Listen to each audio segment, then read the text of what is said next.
பொருளாதார நடவடிக்கை வெளிப்படையானதாகவும் நேர்மையானதாகவும் இருக்க வேண்டியது அவசியம் என பிரிக்ஸ் மாநாட்டில் வெளியுறவுத்துறை அமைச்சர் ஜெய்சங்கர் வலியுறுத்தியுள்ளார்.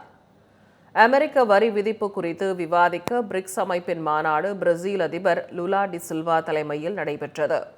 இதில் காணொலி வாயிலாக பேசிய வெளியுறவுத்துறை அமைச்சர் ஜெய்சங்கர், சர்வதேச வர்த்தகத்தில் பல்வேறு இடையூறுகள் ஏற்பட்டு வரும் நிலையில் மிகவும் உறுதியான விநியோக சங்கிலியை உருவாக்குவதில் கவனம் செலுத்த வேண்டும் என்று கூறினார்.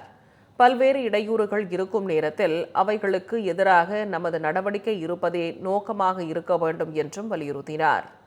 நிலையான வர்த்தகத்தை மேம்படுத்துவதற்கு உலகிற்கு ஆக்கப்பூர்வமான மற்றும் கூட்டுறவு அணுகுமுறை தேவை எனவும் சுட்டிக்காட்டினார்.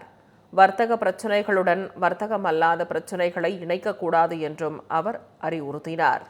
சர்வதேச வர்த்தகமானது வெளிப்படையான, நியாயமான, பாகுபாடற்ற சமத்துவ விதிகளை சார்ந்ததாக இருக்க வேண்டும் எனவும் அறிவுறுத்திய ஜெய்சங்கர், இதனை பாதுகாக்க வேண்டும் என்பதில் இந்தியா உறுதியாக உள்ளதாகவும் தெளிவுபடுத்தினார்.